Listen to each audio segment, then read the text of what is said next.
Morning students, हमारी class start करते हैं आज की। देखिए, हम लोग हिस्ट्री के बारे में पढ़ रहे थे, माइक्रोबायोलॉजी की हिस्ट्री। अब तक हम लोग Louis Pasteur, Robert Koch, Alexander Fleming, Waksman, ऐसे कई वैज्ञानिकों के बारे में पढ़ चुके थे कि इन लोगों ने माइक्रोबायोलॉजी, सूक्ष्म जैविकी के इतिहास में क्या क्या योगदान दिया, किस तरह से सूक्ष्म जैविकी इनके द्वारा आगे बढ़ती चली गई।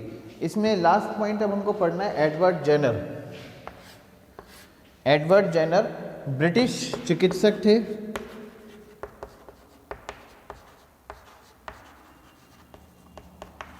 फिजिशियन थे, ब्रिटिश फिजिशियन। ठीक है, इनका जन्मकाल था 1749 से 1823।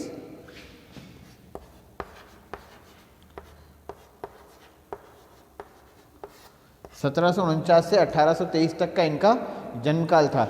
इन्होंने टीकाकरण पद्धति की खोज की थी। He discovered vaccination technique.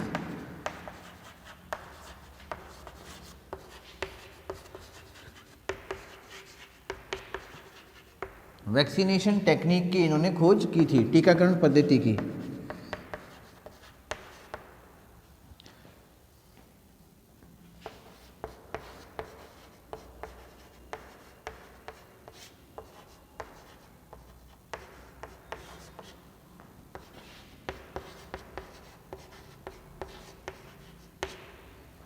ठीक है, इन लोगों ने क्या किया था, इन्होंने क्या किया था, टीकाकरण पद्धति की खोज की थी। ये क्या कर रहे थे, दो रोगों के ऊपर अध्ययन कर रहे थे एक साथ, काउपॉक्स और स्मॉल पॉक्स। काउपॉक्स गोशीतला,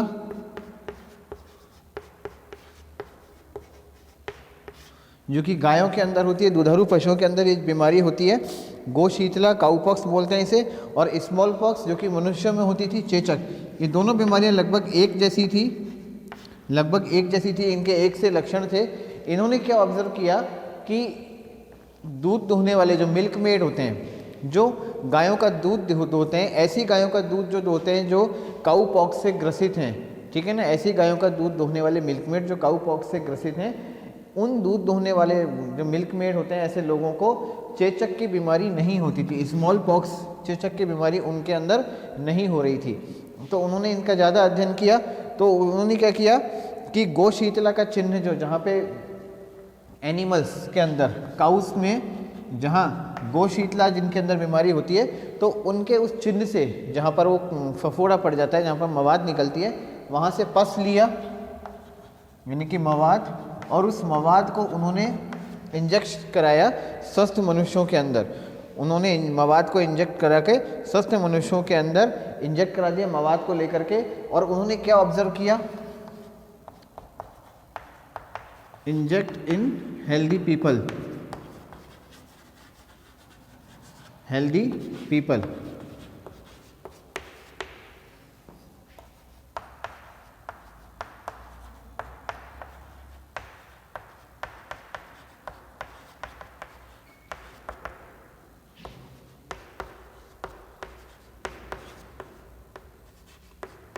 ठीक है ना, ये जो स्वस्थ मनुष्य थे, अब इनके अंदर चेचक की बीमारी को लेकर के प्रतिरोध क्षमता उत्पन्न हो गई।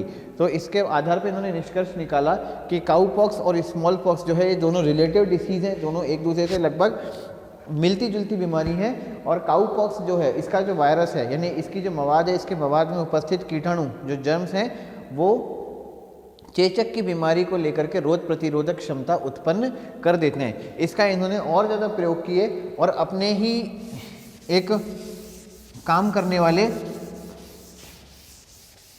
एक व्यक्ति के छोटे बच्चे के अंदर इन्होंने मवाद को इंजेक्ट कराया और उसके अंदर भी रोग प्रतिरोधक क्षमता उत्पन्न हो गई, उसको फिर बाद में चेचक की बीमारी नहीं हुई। तो इसी आधार पर इन्होंने टीकाकरण पद्धति को खोजा और यही टीकाकरण पद्धति जो है आज भी चलती आ रही है। आज भी स्पेशली स्मॉल पॉक्स वगैरह जैसी डिसीज़ जो है, उनके लिए जो टीकाकरण पद्धति है, जो वैक्सीनेशन टेक्निक है, एडवर्ड जेनर की खोजी गई पद्धति के द्वारा ही चली आ रही है। ठीक है ना, तो सबसे पहले जो जिस बीमारी का टीका डिस्कवर किया गया था वो थी स्मॉल पॉक्स। ठीक है, इसको आप चाहे तो लिख सकते हो। वर्ल्ड हेल्थ ऑर्गेनाइजेशन, विश्व स्वास्थ्य संगठन ने ये बात माना है कि सबसे पहले जिस बीमारी का टीका डिस्कवर हुआ था वो बीमारी थी चेचक यानी कि smallpox. World Health Organization, विश्व स्वास्थ्य संगठन,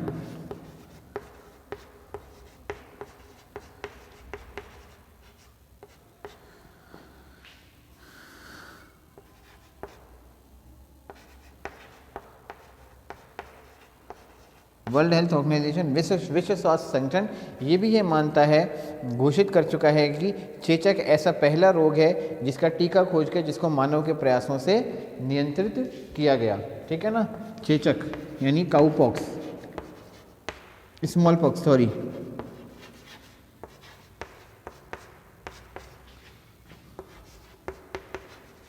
first disease to be vaccinated, for which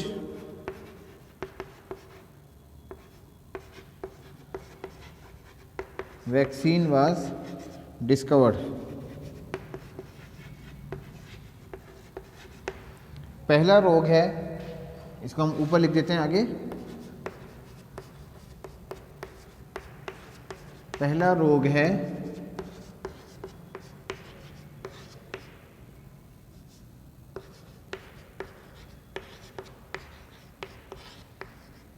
जिसके लिए टीकाकरण पद्धति विकसित की गई।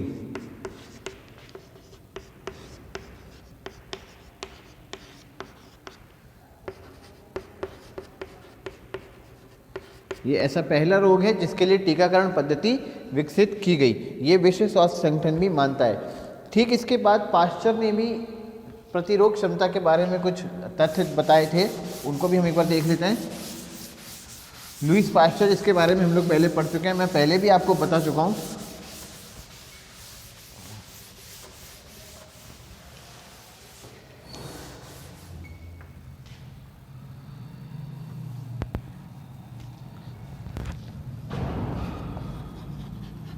लुईस पाश्चर,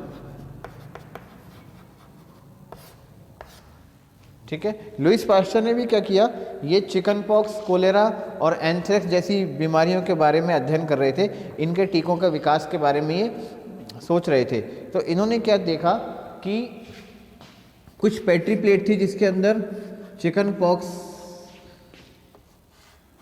के जो बैक्टीरिया थे वो वृद्धि कर रहे थे। कुछ ऐसी पेट्री प्लेट थी जिसमें चिकन पॉक्स, चिकन कोलेरा के जो बैक्टीरिया थे वो वृद्धि कर रहे थे, ठीक है ना, चिकन कोलेरा।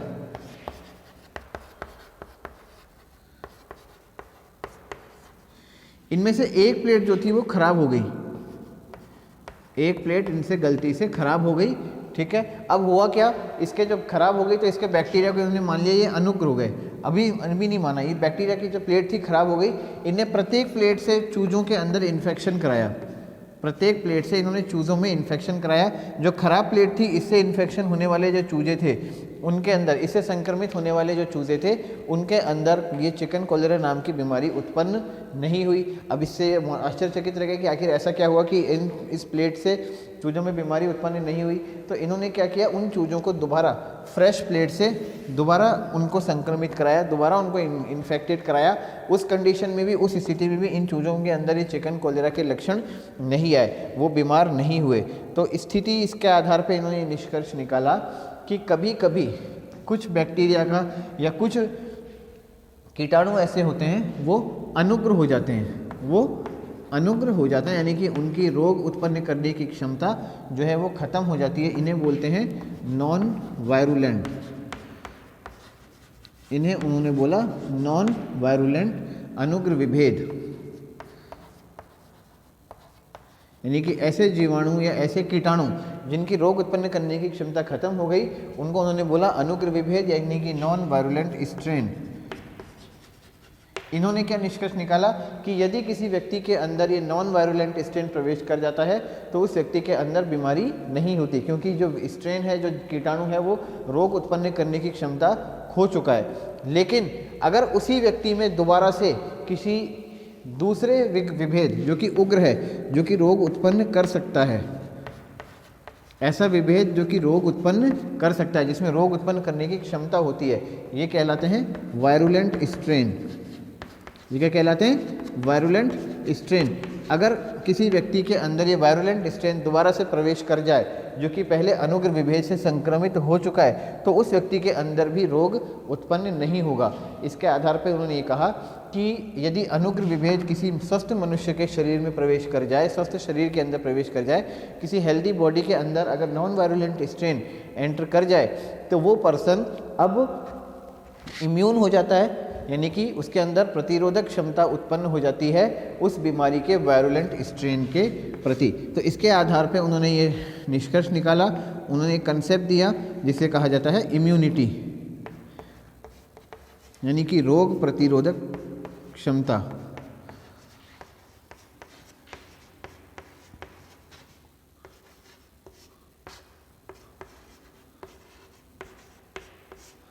रोग प्रतिरोधक क्षमता, इम्यूनिटी, ठीक है ना।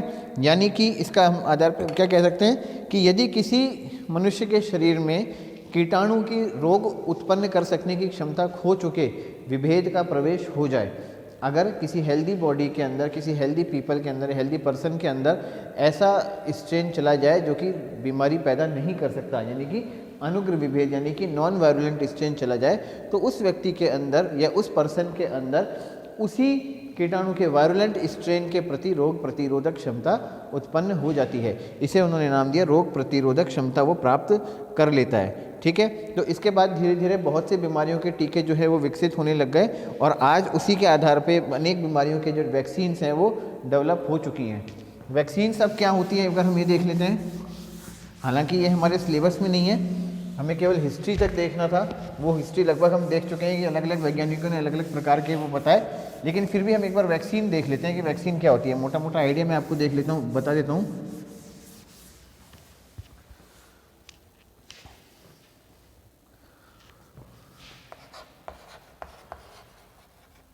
वैक्सीन यानी टीका क्या होता है? ये एक ऐसा पदार्थ होता है, ऐसा पदार्थ, ऐसा सब्सटेंस होता है, it is a substance which provides defense, which provides defense, या हम कह सकते हैं which provides immunity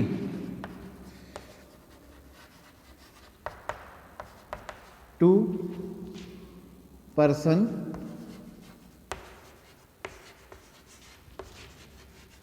against any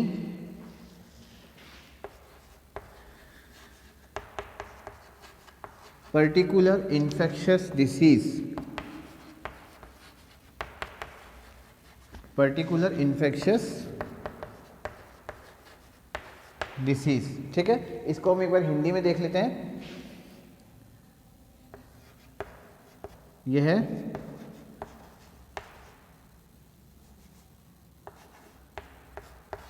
व्यक्ति को किसी विशिष्ट संक्रामक बीमारी से, किसी विशिष्ट संक्रामक बीमारी से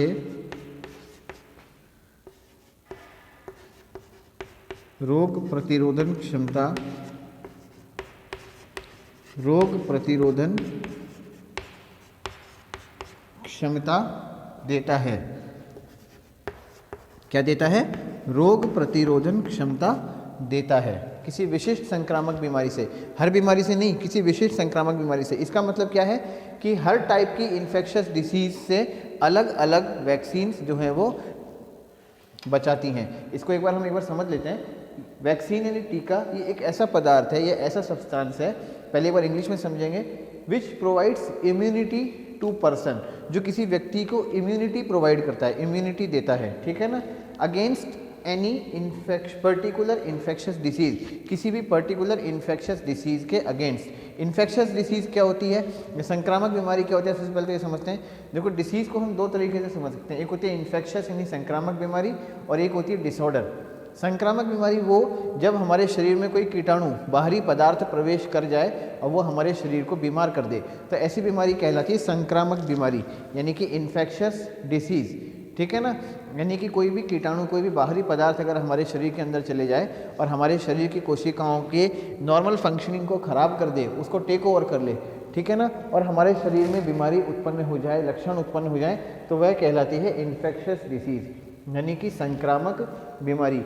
दूसरी तरह की डिसीज़ ऐसी होती है जिसे हम डिसऑर्डर बोलते हैं। संक्रामक बीमारी इन्फेक्शियस डिसीज़ के जैसे उदाहरण हम ले हैजा हो गया, जैसे कोलेरा हो गया किसी को, ठीक है ना। इसके अलावा टाइफाइड हो गया, इसके अलावा टाइफाइड जैसे साल्मोनेला टाइफिम्यूरियम नाम के बैक्टीरिया से होता है। ट्यूबरक्लोसिस हो गया, माइकोबैक्टीरियम ट्यूबरकुलाई नाम के बैक्टीरिया से होता है। कोरोना के बारे में हम लोग सुन रहे हैं, ये कोविड जो बीमारी है ये कोरोना नाम के वायरस से होती है। इन्फ्लुएंजा हो जाता है, जो बर्ड फ्लू आजकल हम सुनने में आ रहे हैं, ये इन्फ्लुएंजा वायरस की वजह से होता है। एड्स बीमारी हम सुनते हैं, वो HIV वायरस की वजह से होती है। HIV वायरस शरीर के अंदर प्रवेश कर जाता है तो, ठीक है ना। इस तरह से रेबीज़ जो बीमारी होती है वो रेबीज़ वायरस से शरीर के अंदर एंटर करने से होती है। पोलियो बीमारी पोलियो वायरस के शरीर में चले जाने से होती है।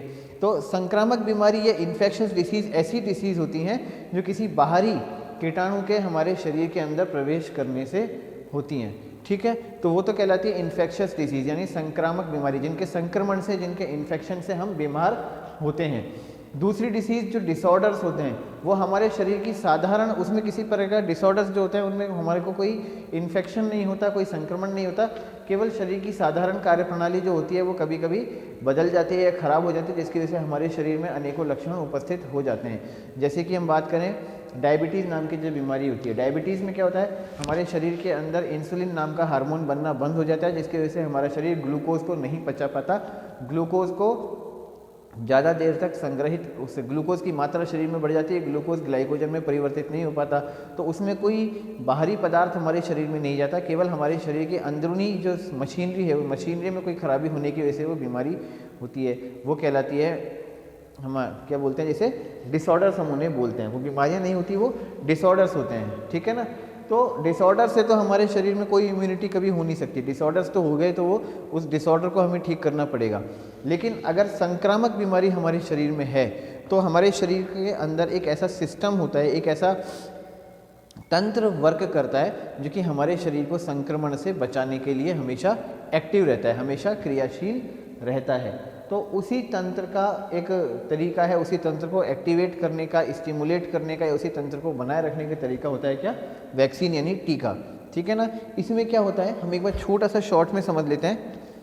हमारी बॉडी के अंदर वाइट ब्लड सेल्स होती हैं, हमारे ब्लड में वाइट ब्लड सेल्स होती हैं, श्वेत रक्त कणिकाएं होती हैं। ये वाइट ब्लड सेल्स कई प्रकार की होती हैं, एसिडोफिल, न्यूट्रोफिल, बेसिफिल्स, शायद आप लोग जूलॉजी के अंदर पढ़ोगे, 11th-12th में भी आपने पढ़ा होगा, ठीक है ना। मैक्रोफेज, मोनोसाइट और लिम्फोसाइट, कई तरह की सेल्स होती हैं। इनमें मुख्यतः कुछ सेल्स होती हैं जो कहलाती हैं लिम्फोसाइट।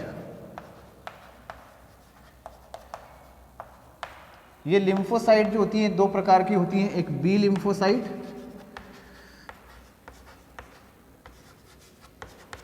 और एक होती है टी लिम्फोसाइट।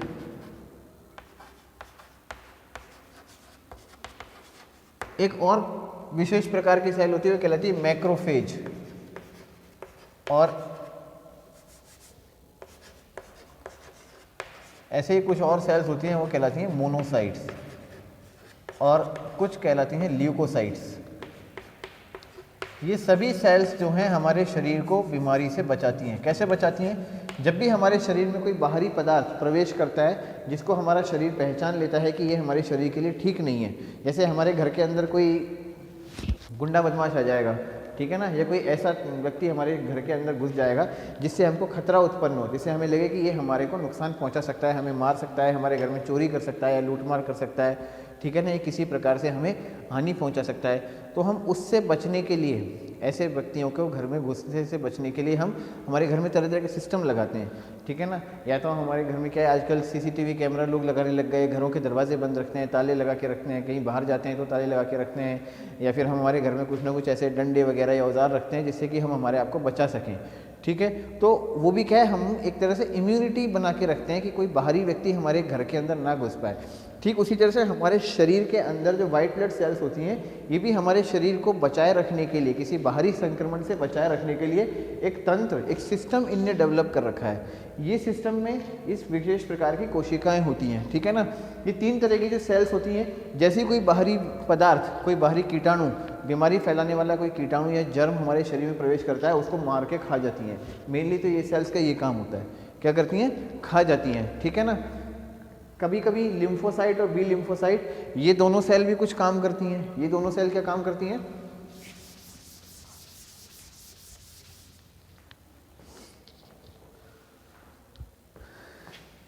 ये बनाती हैं एंटीबॉडी,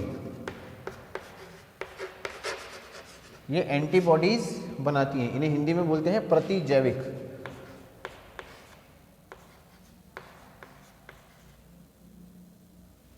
प्रतिजैविक नहीं बोलते इन्हें, प्रतिजैविक तो एंटीबायोटिक को बोलते हैं, एंटीबॉडीज ही बोलेंगे इन्हें, ठीक है ना। और टी लिम्फोसाइट ये खुद इस तरह की संरचना बना लेती हैं कि उस बाहरी पदार्थ को मार करके उसको खा जाती हैं, एंगल्फ कर जाती हैं, ठीक है ना। टी लिम्फोसाइट का ये काम होता है।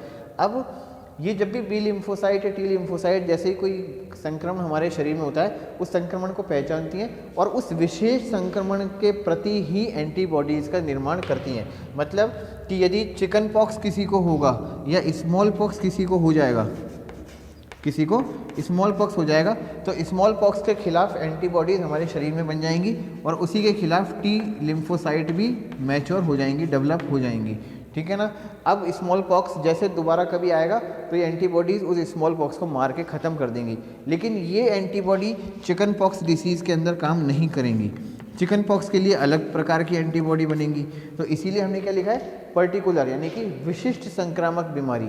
ठीक उसी तरह से जब टीके दिए जाते हैं, वैक्सीन दी जाते हैं, तो वैक्सीन का काम क्या होता है, ये पदार्थ या ये सब्सटेंस हमारे शरीर में इनको एक्टिव कर देते हैं, इनको एक्टिव कर देते हैं, यानी कि इन्हें एक तरह से पहचान दिला देते हैं, इन्हें पहचान दिला दी जाती है, इन्हें पहचान करवा दी जाती है कि देख लो, तुम लोग पहचान लो कि भविष्य में कभी भी इस शरीर के अंदर इससे मिलता जुलता कोई भी खतरनाक पदार्थ शरीर के अंदर आए जो बीमारी उत्पन्न कर सके, तो तुम उसको मार देना, तुम उसको ख़त्म कर देना। यानी कि ये जो पदार्थ होते हैं ये इम्यूनिटी को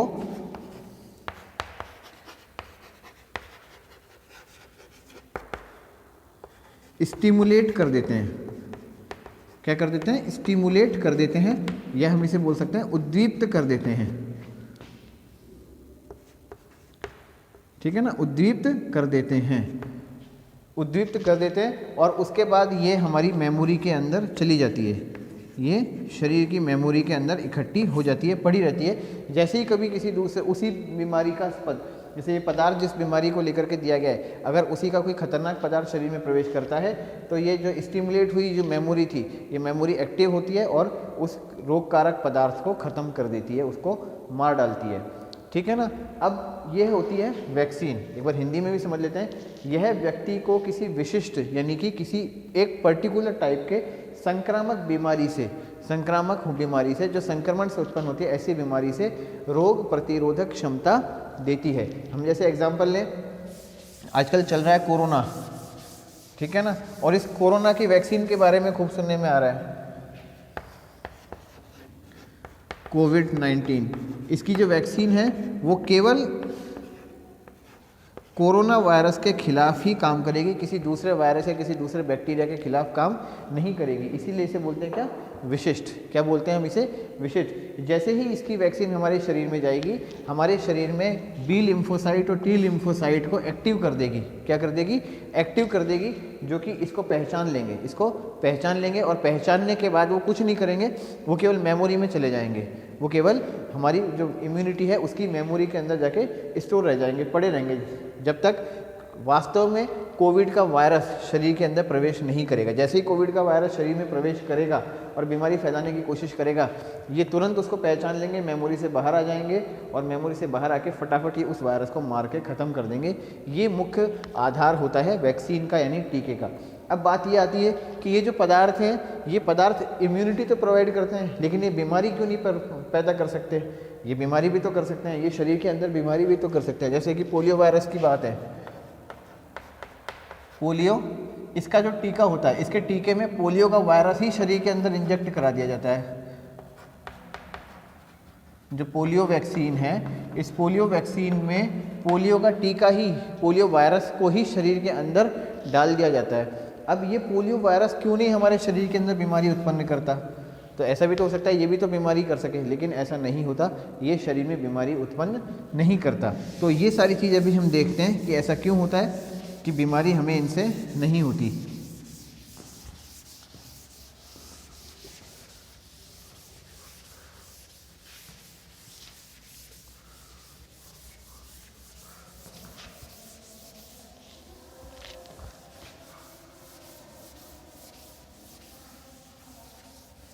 देखो, संक्रमण से होने वाली बीमारी मुख्य रूप से दो प्रकार से होती है।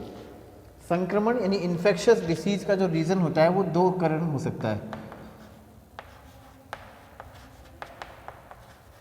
इन्फेक्शियस डिसीज यानी संक्रामक बीमारी, ये मुख्य रूप से शरीर में दो वजह से होती है। दो वजह से होती है। पहला, या तो जो संक्रामक है यानी कि जो इन्फेक्शियस एजेंट है, ठीक है ना, यानी कि जो कीटाणु है, जर्म है, वो खुद बीमारी उत्पन्न करे, वो खुद बीमारी उत्पन्न करे। जैसे कि हम बात करें, पोलियो है, ये पोलियो का जो वायरस होता है ये शरीर की कोशिकाओं में जाके हमारे नर्वस सिस्टम को धीरे धीरे डैमेज कर देता है और नर्वस सिस्टम में यानी कि हमारी ब्रेन की सेल्स में चला जाता है और ब्रेन की सेल्स होती हैं डैमेज कर देता है। और पोलियो से ग्रसित व्यक्ति का अपने हाथ और पैरों के ऊपर से जो मूवमेंट के ऊपर से जो नियंत्रण होता है वो ख़त्म हो जाता है। उसके हाथ पैरों के अंदर मसल्स जो होती हैं वो वीक रह जाती हैं, उसके चलने फिरने की ताकत जो होती है वो ख़त्म हो जाती है। तो यदि जो एजेंट है, इन्फेक्शियस एजेंट है यानी कि जो संक्रामक रोग कारक है, वो खुद बीमारी उत्पन्न करे, एक तरीका तो होता ही है। इसका एग्जांपल एक और हम ले सकते हैं, कोरोना, ये खुद बीमारी उत्पन्न करता है। ये खुद हमारी लंग्स की सेल्स के अंदर जाके लंग की सेल्स को, हमारी जो फुफ्फुस होते हैं, फेफड़े होते हैं, उनकी कोशिकाओं को डैमेज कर देता है, ख़राब कर देता है। तो इसने खुद ने बीमारी उत्पन्न कर दी, ठीक है ना। इसी तरह से ट्यूबरक्लोसिस है। ट्यूबरक्लोसिस जो है, इसमें भी ट्यूबरकुलाई का जो बीमारी फैलाने वाला जो बैक्टीरिया होता है, ये भी लंग्स की सेल्स के अंदर या दूसरे बॉडी ऑर्गन की सेल्स में जाकर के वहाँ इकट्ठा हो जाता है और उन सेल्स को, यानी कोशिकाओं को डैमेज कर देता है। ये भी बीमारी एक तरह से हो गई। तो एक तरह से तो संक्रामक बीमारी तब होती है जब बीमारी फैलाने वाला जो मुख्य कारक है वो खुद ही बीमारी फैलाए, वो खुद हमारी कोशिकाओं को डैमेज करे। एक तरीका तो हो सकता है ये। दूसरा तरीका क्या होता है, कभी कभी वो खुद हमारी कोशिकाओं को डैमेज नहीं करता, बल्कि इसके उल्टा वो शरीर के अंदर जाके ऐसे खतरनाक पदार्थों को बनाता है जो कि हमारे शरीर के अंदर साधारण प्रक्रिया को रोक देते हैं। जैसे कि हम बात करें टिटनस जो है, ये बीमारी होती है क्लोस्ट्रीडियम टिटेनाई नाम के बैक्टीरिया से। टिटनस नाम की बीमारी होती है क्लोस्ट्रीडियम टिटेनाई नाम के बैक्टीरिया से। लेकिन ये बैक्टीरिया खुद नहीं बीमारी करता, बल्कि ये एक खतरनाक विष हमारे शरीर के अंदर छोड़ देता है। और वो विष जो होता है वो न्यूरोटॉक्सिक होता है, यानी कि हमारे शरीर की जो ब्रेन सेल्स होती हैं, ब्रेन सेल्स को ख़त्म कर देता है। तो उसकी वजह से शरीर की जो मांसपेशियाँ होती हैं वो जकड़ जाती हैं। तो इसने बीमारी खुद नहीं उत्पन्न करी। इस स्थिति में बीमारी, वो जो वाहक होता है, जो बाहरी पदार्थ, जो बाहरी कीटाणु शरीर में प्रवेश करता है, वो खुद नहीं बीमारी करता, बल्कि ऐसे रासायनिक पदार्थ, खतरनाक रासायनिक पदार्थों को शरीर में छोड़ता है जो कि हमारे शरीर में बीमारी पैदा करते हैं। तो ऐसे खतरनाक रासायनिक पदार्थों को बोलते हैं विषाभ या टॉक्सॉइड। उनको बोलते हैं विषाभ या टॉक्सॉइड, ठीक है ना, विषाभ या टॉक्सॉइड। तो अब वैक्सीन इन्हीं दो आधार पे तैयार की जाती है। वैक्सीन जो होती है इन्हीं दो आधार पे तैयार की जाती है, ठीक है। सबसे पहला आधार क्या, अगर बीमारी खुद जर्म्स से हो रही है, कीटाणुओं से हो रही है, डिसीज़ जो है उसका मुख्य रीज़न, मेन रीज़न या उसका मुख्य कारक खुद कीटाणु हैं, यानी कि जर्म्स हैं, तो ऐसे जर्म्स को ख़त्म कर दिया जाता है, मार दिया जाता है। ऐसे जर्म्स को गर्म करके, हीट से ख़त्म कर दिया जाता है या रसायनों से ऐसे जर्म्स को मार दिया जाता है, उन्हें मार डाला जाता है और इनकी मरी हुई अवस्था को हमारे शरीर में प्रवेश कराया जाता है, ठीक है ना। इनकी जो मरी हुई अवस्था होती है उसे हमारे शरीर में प्रवेश कराते हैं। तो ऐसी स्थिति को बोलते हैं क्या, अटेन्यूएटेड वैक्सीन। जैसे कि अभी हमने पढ़ा लुइस पास्चर ने क्या किया था, मरे हुए, गलती से उसने कुछ मरे हुए जो चिकन कॉलेरा के जो जीवाणु थे उनको मुर्गी के अंदर प्रवेश करा दिया। वो चिकन कॉलेरा के जीवाणु थे लेकिन मर चुके थे, वो काम नहीं कर रहे थे, वो उनके अंदर वृद्धि नहीं हो सकती थी। लेकिन वो जब वो मुर्गियों के शरीर में गए तो बीमारी तो उत्पन्न नहीं कर पाए क्योंकि उनमें वृद्धि नहीं हो पाई, उनकी ग्रोथ नहीं हो पाई। लेकिन उन्होंने मुर्गी के शरीर में चिकन कॉलेरा के प्रति इम्यूनिटी डेवलप कर दी, रोग प्रतिरोधक क्षमता उत्पन्न कर दी। तो वो खुद तो नुकसान नहीं पहुँचाते लेकिन शरीर की रोग प्रतिरोधक क्षमता को उद्दीप्त कर सकते हैं, स्टिमुलेट कर सकते हैं। दूसरे होते हैं टॉक्साइड, विषाब यानी कि टॉक्साइड। तो इस अवस्था के अंदर क्या होता है,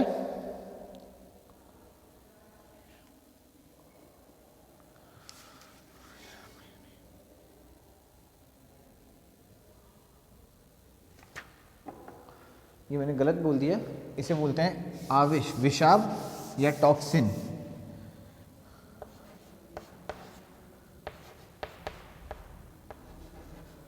विषाब या आविष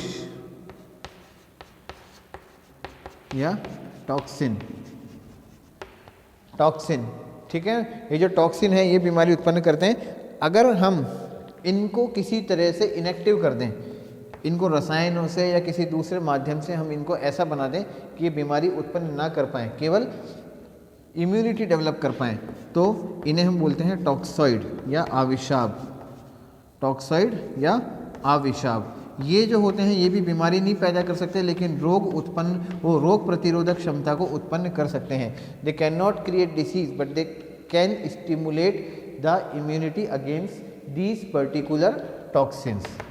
ठीक है, तो इस तरह से जो वैक्सीन्स होती हैं, टीके जो होते हैं वो डेवलप किए जाते हैं। उसमें रोग कारक जीवाणु या उनके द्वारा फैलाने या उनके द्वारा बनाए जाने वाले जो टॉक्सिन्स होते हैं, विष होते हैं, उनको गर्म करके या किसी दूसरे रासायनिक माध्यम से उनको इनएक्टिव कर दिया जाता है, उनको अक्रिय कर दिया जाता है, उनकी क्रियाशीलता खत्म कर दी जाती है, उनको इनएक्टिव कर दिया जाता है और उनको शरीर में प्रवेश करा दिया जाता है। उस अवस्था में वो शरीर में इम्यूनिटी, रोग प्रतिरोधक क्षमता तो उत्पन्न कर देते हैं, ठीक है ना। यानी कि हमारे शरीर की जो श्वेत रक्त कणिकाएं हैं, वाइट ब्लड सेल्स हैं हमारे बॉडी की, उन वाइट ब्लड सेल्स को पहचान करा देते हैं कि आप देख लो कि भविष्य में कभी इस तरह का दूसरा पदार्थ जो कि वास्तव में बीमारी फैला सकने में सक्षम होगा, which is capable of creating disease, तो आप उस समय शरीर को इससे बचा लेना। तो इस तरह से इस सिस्टम को मान करके जो वैक्सीन होती है वो तैयार की जाती है, जो वैक्सीन है वो डेवलप की जाती है, ठीक है ना। तो ये हो गई वैक्सीन, ठीक है। अब थोड़ा सा हम वैक्सीन के बारे में आगे चलते हैं।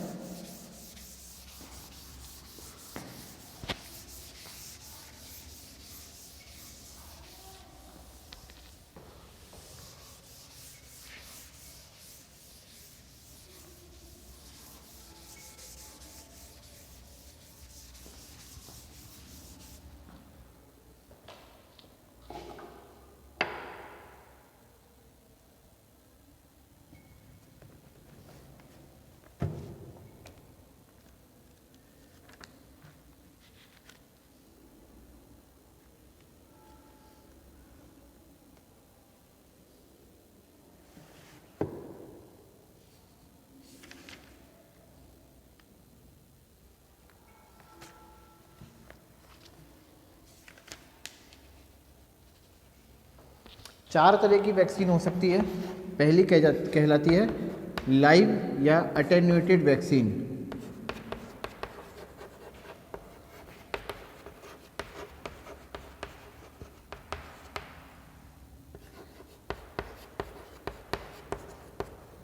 जीवित या निष्क्रिय टीके।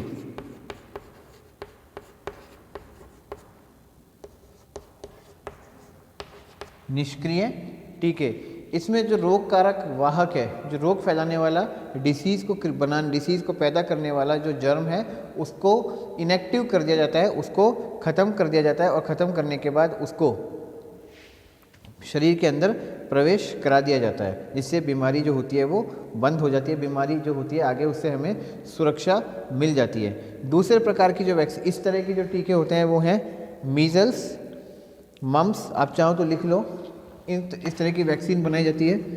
मीज़ल्स, मम्स, मीजल, मम, रूबेला, चिकन पॉक्स, इन्फ्लुएंजा।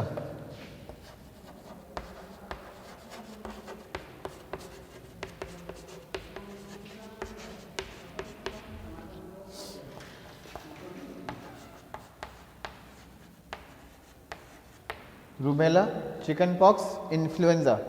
दूसरे तरह की होती है इनएक्टिवेटेड और killed.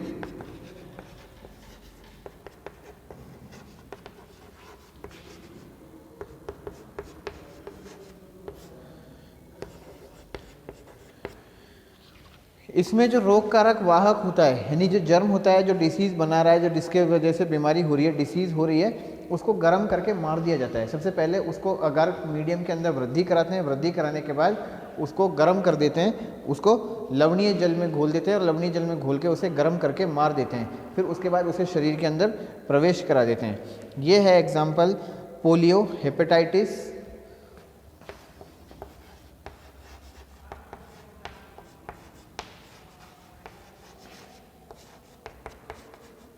Polio, hepatitis, rabies, yellow fever,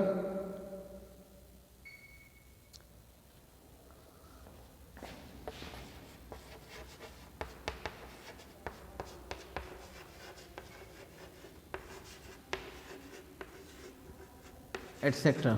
polio, hepatitis, rabies, yellow fever, जो पीत रोग होता है उसके लिए। तीसरी तरह की होती है टॉक्सॉइड। तीसरी तरह की वैक्सीन होती है टॉक्सॉइड के रूप में, यानी कि ये वहाँ बनाई जाती है वैक्सीन जिसमें जो इन्फेक्शियस एजेंट है, जो संक्रामक वाहक है, वो खुद तो बीमारी नहीं कर रहा बल्कि ऐसे रासायनिक पदार्थों को बना रहा है जो कि टॉक्सिन, विष की तरह काम करते हैं, शरीर में बीमारी उत्पन्न करते हैं। तो उस विष को लिया जाता है और उस विष को इनएक्टिव कर देते हैं। उस विष को मार के या उस विष को किस तरह से हीट से या रसायनों से उसको इनएक्टिव कर दिया जाता है, जो कि शरीर में इम्यूनिटी, रोग प्रतिरोधक क्षमता तो उत्पन्न कर देता है लेकिन बीमारी उत्पन्न नहीं कर पाता। इसका एग्जाम्पल है diphtheria, tetanus, rabies.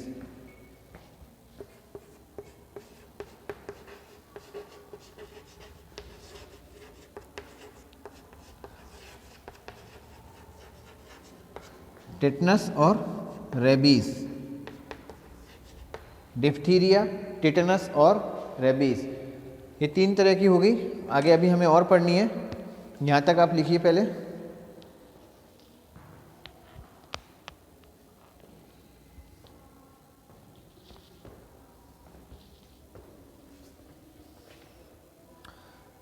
Fourth type की होती है सब यूनिट या कंजुगेट।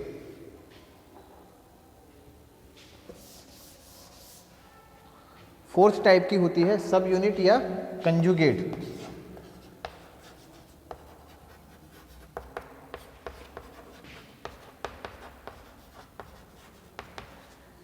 सब यूनिट या कंजुगेट में क्या होता है कि कभी कभी कुछ जो इन्फेक्शियस एजेंट होते हैं, जो संक्रामक वाहक होते हैं, वो उनका पूरा शरीर बीमारी उत्पन्न नहीं कर पाता, उनके शरीर का केवल कुछ हिस्सा ही बीमारी को पैदा करता है। ठीक है ना। तो ऐसी वैक्सीन बनाई जाती है जिसमें शरीर के उस हिस्से की पहचान करके केवल उसी भाग को शरीर में प्रवेश करा दिया जाता है। ठीक है, तो ऐसी वैक्सीन कहलाती हैं सब यूनिट या कंजुगेट। जैसे कि हम एग्जांपल लें इसका, कोरोना का एग्जांपल हम ले लेते हैं। सबसे बढ़िया एग्जांपल है इसका कोरोना वायरस का। वायरस की संरचना में हम पढ़ेंगे, वायरस की संरचना में होता क्या है। बाहर प्रोटीन कोट होती है, एक प्रोटीन की कोट होती है और अंदर न्यूक्लिक एसिड होता है, न्यूक्लिक अम्ल होता है। कोरोना वायरस में बाहर प्रोटीन की एक कोट है और अंदर न्यूक्लिक एसिड है, जो कि क्या है, आरएनए। न्यूक्लिक एसिड क्या है, आरएनए के रूप में, और बाहर प्रोटीन की कोट है। इस प्रोटीन की कोट पे चारों तरफ कुछ इस तरह से प्रोटीन के छल्ले मिल रहे हैं, ये कहलाते हैं स्पाइक प्रोटीन।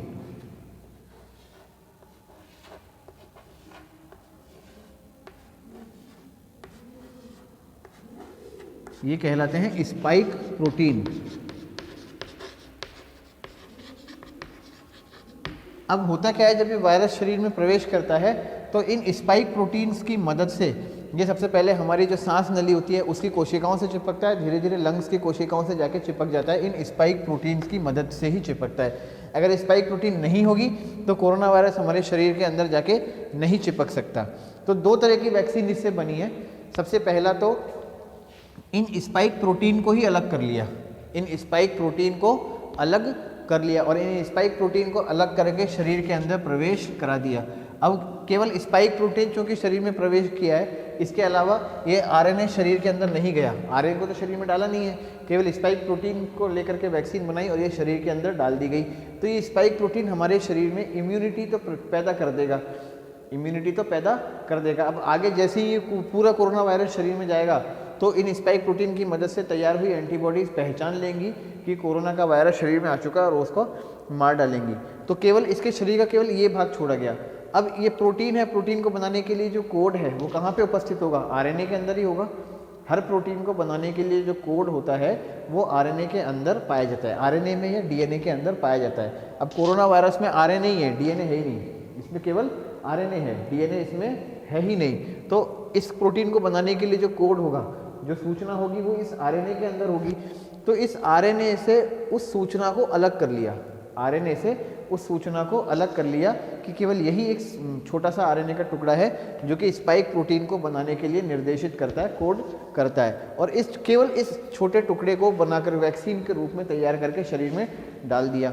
अब ये जो आरएनए होगा जैसे ही शरीर में जाएगा, हमारे शरीर की बॉडी सेल्स के अंदर जा करके ये एक्टिव होगा और स्पाइक प्रोटीन बना देगा और ये स्पाइक प्रोटीन को तुरंत हमारे शरीर की इम्यून सेल्स पहचान लेंगी, वाइट ब्लड सेल्स, श्वेत रक्त कणिकाएं पहचान लेंगी और इम्यून सिस्टम स्टिमुलेट हो जाएगा। इसके अलावा कुछ नहीं होगा क्योंकि बाकी सारा आरएनए हटा रखा है, केवल छोटा सा आरएनए का टुकड़ा डाला जो कि स्पाइक प्रोटीन को बनाने की क्षमता रखता है। अब होगा क्या, इससे वैक्सीन तैयार हो गई। तो इस तरह की वैक्सीन कहलाती है सब यूनिट या कंजुगेट वैक्सीन। ऐसी वैक्सीन कहलाती है सब यूनिट या कंजुगेट वैक्सीन। ऐसी वैक्सीन अधिकतर जो वायरस होते हैं, वायरल डिसीज होती हैं जो कि विषाणुओं की वजह से होती हैं, उनमें तैयार की जाती है।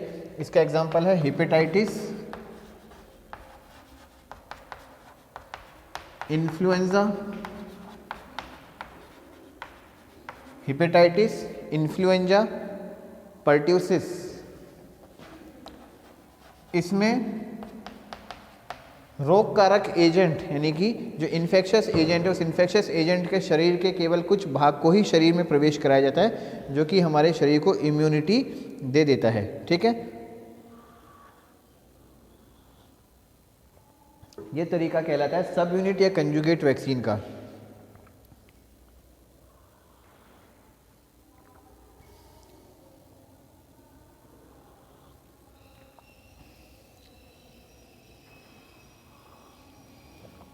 एक लास्ट मेथड और है जिसे बोलते हैं कृत्रिम निष्क्रिय रोधक क्षमता यानी कि एक्टिव पैसिव इम्यूनिटी।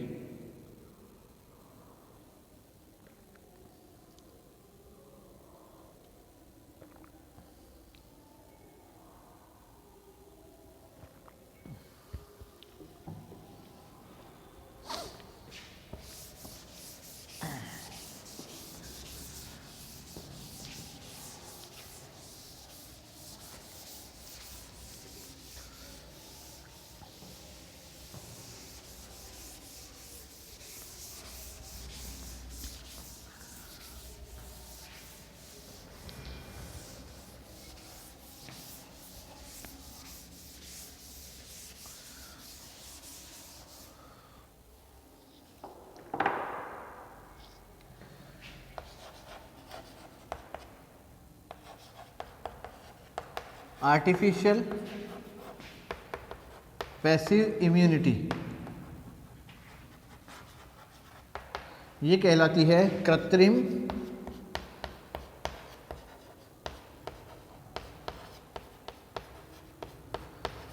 निष्क्रिय रोधक क्षमता।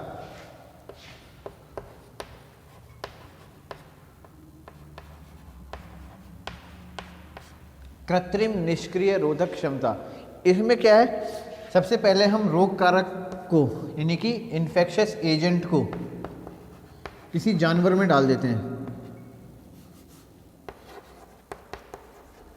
इन्फेक्शियस एजेंट जो होता है सबसे पहले हम इसे किसी जानवर के अंदर, एनिमल के अंदर डाल देते हैं, इंजेक्ट करा देते हैं। ये एनिमल क्या है, इसके खिलाफ एंटीबॉडीज तैयार करता है। ये इसके खिलाफ एंटीबॉडीज़ जो है वो तैयार करता है। फिर उसके बाद उन एंटीबॉडीज़ को निकाल लिया जाता है, इन एंटीबॉडीज़ को निकाल लेते हैं और इनको ह्यूमन के अंदर ट्रांसफ़र करा देते हैं, ह्यूमन के अंदर इनको ट्रांसफ़र करा देते हैं। ये एंटीबॉडीज़ निकाली जाती है सीरम के रूप में। एंटीबॉडीज़ जो होती हैं वो हमेशा ब्लड के अंदर मिलती हैं, हमेशा ध्यान रखना। एंटीबॉडीज़ जो होती हैं वो हमेशा कहाँ पाई जाती हैं? ब्लड के अंदर, यानी खून में, रक्त के अंदर पाई जाती हैं। एंटीबॉडीज़ को इंग्लिश में, हिंदी में बोलते हैं प्रतिरक्षी। ये हमेशा ब्लड में ही मिलती हैं। तो इन जानवरों का ब्लड लेते हैं, ये जो जानवर है जिसके अंदर एंटीबॉडी बनी, इसका ब्लड ले लेते हैं और उस ब्लड में से सीरम अलग कर लेते हैं। ब्लड में से सीरम अलग करने का तरीका क्या है? अगर ब्लड में से लाल रक्त कणिका को निकाल दिया जाए तो जो बचा होगा वो सीरम कहलाता है। रेड ब्लड सेल्स को ब्लड के अंदर होता क्या है? ब्लड जो है इसमें क्या होता है? आरबीसी यानी लाल रक्त कणिकाएं, डब्ल्यूबीसी यानी श्वेत रक्त कणिकाएं, और इसके अलावा इसमें होता है आपके प्लाज्मा। ठीक है ना? अगर इनको हटा दें, इनको रिमूव कर दें, तो जो बचा पार्ट होगा ये कहलाता है सीरम। ये क्या कहलाता है?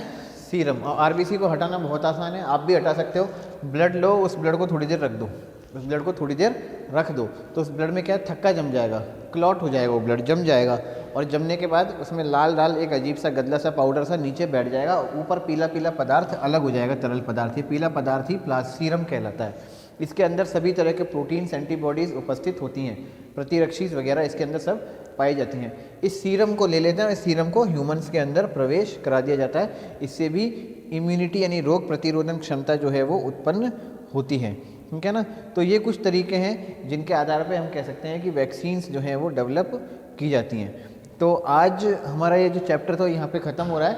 इसके बाद हम नेक्स्ट क्लास में हम स्टार्ट करेंगे हमारा यू बैक्टीरिया यानी कि जीवाणु यानी वायरस।